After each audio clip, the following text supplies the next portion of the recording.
Coming off of Black Ops, we were really energized. The team had done its best work ever, but we knew we could do so much more.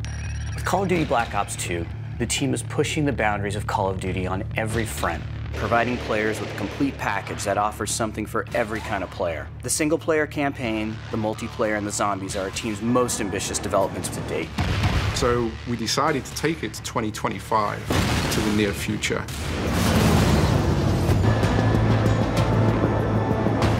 The advancements in robotics and drone technology and AI systems are a theme inside of our own fiction as we become more dependent on robotics as opposed to the soldiers in order to enforce military interests around the world.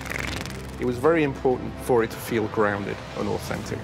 All of these kinds of concepts are really great ways that we can take technology from today and apply it to be really amazing gameplay content, which is what you're after when you're making a first-person shooter.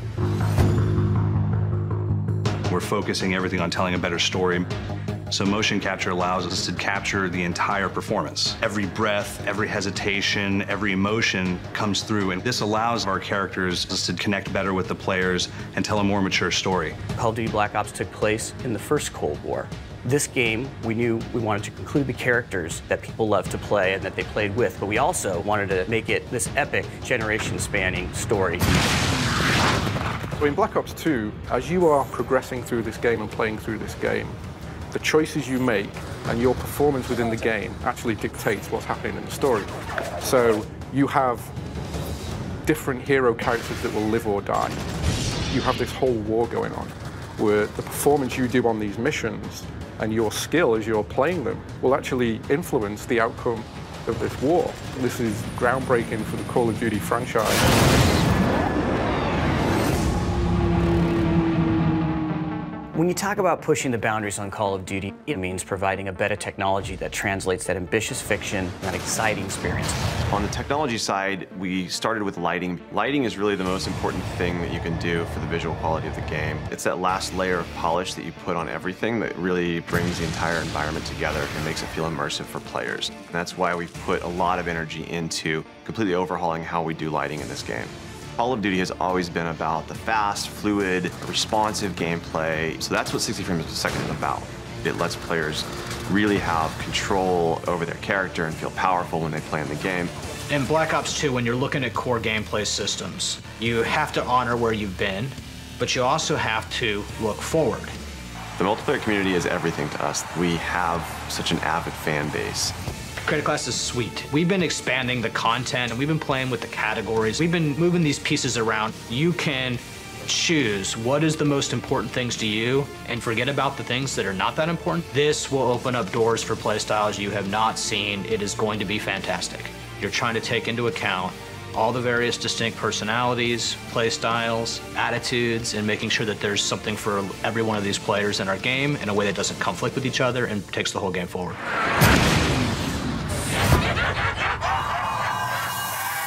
Zombies started as an unlock at the end of World at War and became many people's favorite part of the game. The map is going to be bigger than any map we've ever done. It's about just making it more open for the player, more choices, things to do. It's going to be exciting. Call of Duty Black Ops 2, whether it's the campaign, the multiplayer, or the zombies, Treyarch is going to be breathing new life into the franchise. It's magical stuff, and I think fans of Black Ops are going to love it. When you're making a game like Call of Duty Black Ops 2, you're trying to pull together the greatest talents you can in the world. People talk about this connection, Hollywood with games. The greatest thing about that for us is that tremendous talent, and they're interested in working in this medium with us, and in particular, on Black Ops. Having the opportunity to work with a Hollywood writer who's worked on movies like The Dark Knight, and created the most compelling villains in cinema history, to me, that's amazing. We were approaching it in some ways as a big event movie. Even though it's a first-person shooter, it's got to be sophisticated, it's got to be funny, it's got to be challenging, it's got to have twists and turns. In the case of Black Ops, I would argue that the story is better than most movies that are being made. I'm watching the Oscars last year, and I see Trent Reznor win the Academy Award.